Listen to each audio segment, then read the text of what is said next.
Saludos compañeros Arx, se reporta su servidor Silo y el día de hoy voy a hablar de qué salió mal en la cuarta temporada.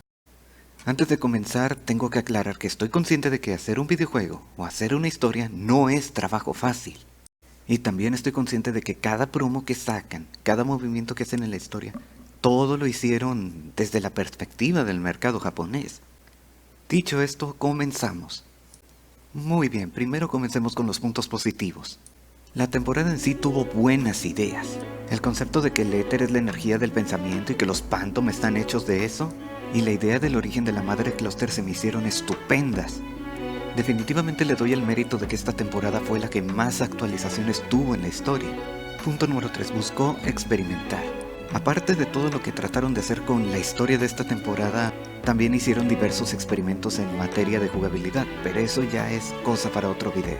Y ahora empieza el plato fuerte, los puntos malos. Número 1. Que se alejó demasiado de su ambientación. Este fue el más obvio de todos, al alejarse demasiado de la temática de ciencia ficción que tiene la franquicia de Phantasy Star como tal. Y no está mal experimentar en este ámbito, pero esta temporada se alejó demasiado hasta el punto de querer emular otra franquicia, en este caso la saga Persona. Sin duda esto ya fue una crisis de identidad. Punto número 2 y el que más me dolió, la pereza artística. A mí la impresión que me dejó este apartado es que todo lo hicieron a la y se va. Más claro aún con los flojos diseños de los Phantom. Verán, los juegos anteriores, no nos vayamos tan lejos. Las temporadas pasadas dejaron en claro qué tan ocurrentes pueden llegar a ser los enemigos en este juego. Con solo verlos te transmite alguna emoción. Y en mi opinión, quienes se llevaron el premio aquí fueron los Dark Falses. Tan solo recordemos a él de Rugal acorazado. Y yo insisto, todavía me pregunto por qué este cabrón no lo metieron en un juego de peleas. O a Lucer, el falso ángel, con quien tanto el personaje como su diseño se nota que se inspiraron fuertemente en Lucifer. Tan solo presten atención y díganme que no. Y el más creepy de todos, Double, quien llega a satirizar cada terror infantil, y se nota que la principal influencia es sin duda alguna el circo. ¿Y cómo fue que de eso pasamos a esto?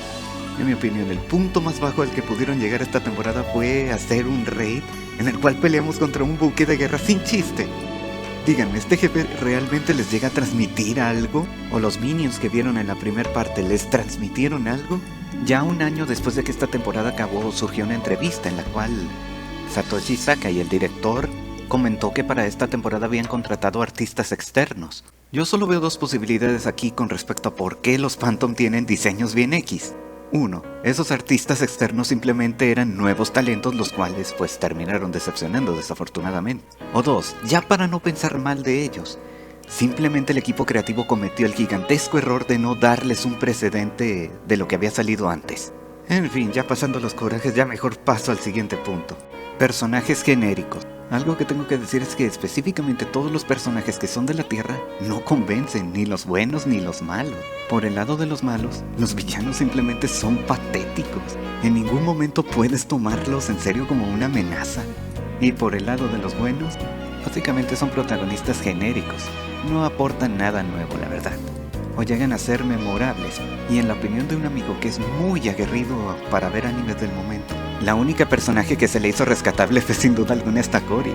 Tanto su faceta como de protagonista como de villana se le hicieron únicas cada una respectivamente. Más que nada el contraste que tiene en ambas facetas fue lo que terminó encantando a mi amigo. Y en mi opinión, por el lado de los malos, pero ya viéndolo desde la perspectiva jugable, Aratron fue el único secuaz que realmente fue rescatable, ya que, como habrán notado, me anduve saltando las peleas a lo largo de la temporada. Y eso se debe a que el concepto jugable en sí era patético de todos los demás secuaces. En el caso de Aratron, él fue el único secuaz que su concepto como jefe fue rescatable. Inclusive les puedo decir con certeza que él ha salido en casi todos los eventos de temporada.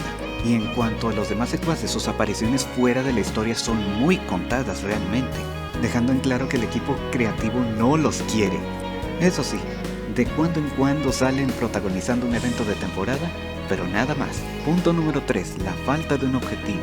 La pregunta más obvia que todos nos hicimos fue, ¿qué esperaban lograr con la historia de esta temporada? Sí, ya sé que el objetivo desde la perspectiva de mercadotecnia era atraer nuevos jugadores, pero había 1001 formas mejores de hacerlo. Analicemos cómo fueron las transiciones a lo largo de la temporada, comenzando con una trama que cruza la cuarta barrera, la cual ya no supieron cómo aprovechar. Pasamos a un típico anime escolar genérico, Después trataron de enderezar las cosas con la Madre Cluster y los Darkers piratas. Y justo cuando creíamos que la historia se iba a acabar, nos pegan un buen cachetadón metiéndonos a la fuerza a la mitología cristiana. ¿Notan alguna relación con todo lo que acabo de decir? Por supuesto que no. Está claro que esta temporada no tenía un objetivo definido. Y hay tarados defendiéndola diciendo que tuvo muchos problemas de producción. Y en mi opinión, si el objetivo hubiera estado claro, uno hace 1001 malabares con tal de llegar al objetivo. Una de las consecuencias de este punto fue definitivamente la pésima escritura. Está claro que cada argumento que sacaban no lo supieron aprovechar. Un perfecto ejemplo es la madre Cluster como personaje. Por diversas razones, ella es la villana más estúpida que ha tenido la franquicia de Phantasy Star. Una de las razones es que su venganza es contra los Photoners, pero todo el mundo se la pasó aclarándole que ellos ya se murieron. Por lo tanto, su conflicto no tiene pies ni cabeza. ¿Y saben quién es la única persona que pudo haber destruido toda esa enemistad? Es sin duda alguna su hermano Shao. Él era el único que pudo haber desbaratado todo este conflicto. Si los escritores se hubieran acordado de él, quizás el conflicto de la madre Cluster pudo tener un enfoque distinto, volviéndolo quizás algo personal contra él. Pero no, simplemente se olvidaron de ese personaje. Y así hay otras cuestiones, pero más adelante hablaré de eso. Pasando al siguiente punto, es sin duda alguna que desperdiciaron el presupuesto a la y se va. Una cosa que puedo confirmarles es que esta temporada fue la que más presupuesto tuvo, debido al éxito de la tercera temporada. Y a continuación explico dónde yo creo que desperdiciaron un gran porcentaje de eso. Número 1. Contratar muchos actorazos. Algo que tienen que saber es que todos los secuaces de la madre Cluster fueron interpretados por actores veteranos, y en materia de cultura general mencionaré a los actores más conocidos, empezando por el cineasta que fue interpretado por Ryusei Nakao, más conocido por ser la voz de Freezer en Dragon Ball.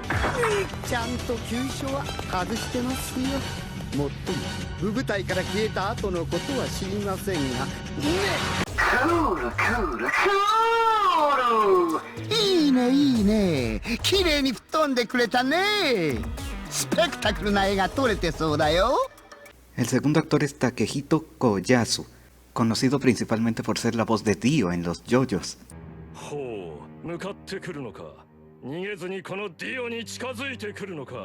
せっかく祖父のジョセフが私のザワールドの正体を試験終了チャイム直前まで問題を解いている受験生のような必死こいた気分で教えてくれたというのにフルには今後の準備があるそれも分かっているはずだ王空 Si las tendencias en el mundo del doblaje son las mismas en cualquier país, entre más experimentado esté el actor, más caro cobra.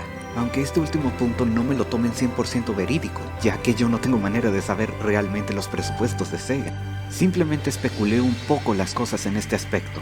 Siguiente punto, el anime de 2016. No necesito hablar al respecto aquí. Aquí es seguro que el presupuesto se fue sí o sí. Cuarto punto, no hacer nada para rescatar las cosas. No sé si le tuvieron fe a todo el proyecto, pero en algún momento tuvieron que reconocer que la regaron y muy feo. Hay quienes dicen que fue desde el momento en el que los malos los mataban muy rápido, pero yo en lo personal creo que fue desde que aparecieron los Darkers pirata, ya que ahí intentaron enderezar las cosas. Vamos por partes, recordemos que esta temporada buscó emular a la saga Persona, y la temática del miedo a duras penas la abarcaron como tal. Primero con Hitsugi, que se negó a atacar a Palek por miedo a llegar a matarla. En el caso de Cory cometió sus locuras por miedo a perder a su amiga. Y en el caso de Arden, por miedo a que la humanidad llegue a colapsar por sí misma. El miedo es más que eso, no tocaron para nada fobias personales. Una oportunidad muy grande que perdieron fue explorar los miedos de nuestro personaje, en el cual posiblemente tenga miedo de acabar igual que Persona. Y ya que estoy en este punto, permítanme explicarles por qué considero que el anime del 2016 fue un completo desperdicio en todo aspecto posible. No solo por el producto en sí, sino también que nunca buscaron la manera de conectarlo con la cuarta temporada como tal. Perdón, nada más en una escena llegaron a mencionar a los protagonistas de este anime y ya de eso ya no hubo nada más. Si recuerdan bien al principio de la temporada, los terrícolas veían el universo de los Arcs como un juego. Ellos desde la Tierra controlaban avatars de éter desde sus consolas, computadoras, etc. Sabiendo esto, tomando en cuenta el final de la cuarta temporada, que tenían el pinche Armagedón encima, pudieron haber involucrado a los personajes del anime para que nos apoyaran de la misma forma tal y como lo hicieron los secuaces de la madre Cluster. Como técnicamente serían avatars de éter que estarían siendo controlados desde una distancia muy segura, pudiendo tan siquiera justificar la existencia del anime. Y así nosotros los jugadores diríamos, hey, son los personajes del anime, pero no, jamás se acordaron de ellos. Y el peor punto de todos, perjudicó a temporadas posteriores. La quinta temporada estuvo muy corta de presupuesto, Y en materia de historia, en parte fueron arreglando los errores, el daño que dejó esta temporada. Y la sexta está haciendo lo que esta temporada debió haber hecho. Al menos en materia de anime nos dio lo que debimos haber recibido en 2016. Phantasy Star Online 2 Episode of Oracle resume las primeras 3 temporadas del juego de una manera espléndida. Se estrenó el 7 de octubre de 2019 y haré un review una vez que acabe su emisión. Pueden ver el anime en Crunchyroll o cualquier otra fuente confiable que tengan por ahí. Ya volviendo al punto, créanme que yo tuve miedo de que esta temporada fuera a matar el juego. Hay quienes dicen que fueron las promos que sacaron en aquel entonces, pero no, a la hora de la verdad fuimos nosotros los jugadores quienes salvamos el juego. Fue el amor a nuestros personajes lo que salvó al juego. Para cuando hice este video ya habían anunciado la versión occidental del juego. Saldrá en marzo o abril de 2020 y saldrá para computadora y Xbox respectivamente. Y esto traería como consecuencia que surjan muchos youtubers de este juego. Y oh, ya quiero ver sus reacciones con esta temporada. Es más, yo me pregunto qué diría Dross al respecto, ya que él fue fan de la saga original. Y ya pasamos a mis conclusiones. Todo lo que pasó en esta temporada fue un intento descarado de meter ideas a la fuerza. Muy posiblemente la cuarta temporada iba a ser su propio juego, el cual alguien dentro de Sega trató de que lo probaran pero jamás pasó. Y dijo, voy a meterlo a la fuerza al Phantasy Star Online 2. Al menos esa impresión me da. Con el segundo punto, créanme, esta no es la primera vez que se repite un fenómeno así. Ya había pasado con el Phantasy Star 3 en los años 80. Sus antecesores definieron la temática futurista de la franquicia, y en el caso de este juego tenía temática medieval. Solo que, a diferencia de esta cochina temporada, al final explican qué es lo que realmente está pasando, por lo que el juego se redimió a sí mismo. Tiene argumentos para defenderse a sí mismo. Pero esta temporada no tiene con qué defenderse a sí misma, ni como una parodia se puede defender a sí misma. Es más, les digo que fue lo que más me ofendió de esta temporada. Fue que Sega quería que esta temporada fuera la primera experiencia de los nuevos jugadores. Verán, mi público, si ustedes hubieran empezado a jugar en plena cuarta temporada, hubieran comenzado desde el principio de dicha temporada. No te daba la opción de empezar desde la primerita temporada. O sea, querían obligarnos a tragarnos esta cochinada. Es más, si alguien me dijera que le gustó esta temporada, yo solo veo dos posibilidades. 1. Esta temporada fue literalmente la primera experiencia que tuvo con la franquicia de Phantasy Star. O 2. Se mintió a sí mismo diciéndose que no está jugando Phantasy Star. Y si les gustó el concepto de los Phantom, de que son el miedo de la humanidad y todo eso, recomiendo que jueguen la saga Persona, ya que esos juegos tienen una temática emocional. Cada juego toca alguna emoción específica y la abarcan a fondo. Sinceramente les estoy haciendo esta recomendación de una manera bien intencionada. Y por último, toda esta temporada no fue más que una patética excusa para introducir enemigos vulnerables al viento. Solo explico, en materia jugable, el viento es el elemento menos usado en el juego. Casi nadie carga armas de viento o usa magias de viento para específicamente hacer daño. Si las usan, es por mera cuestión táctica. En fin, al final esta temporada fue un montón de... caca, Tulio. Digamos las cosas como son. La caca. En fin, esa mala época ya pasó, el juego ahora está mejor que nunca, y yo solo rezo que ninguna franquicia llegue a cometer los errores que esta temporada cometió. Ya habiendo compartido esta información al mundo y de haberme sacado todo esto del sistema, me despido y espero que tengan un buen día. Hasta la siguiente temporada.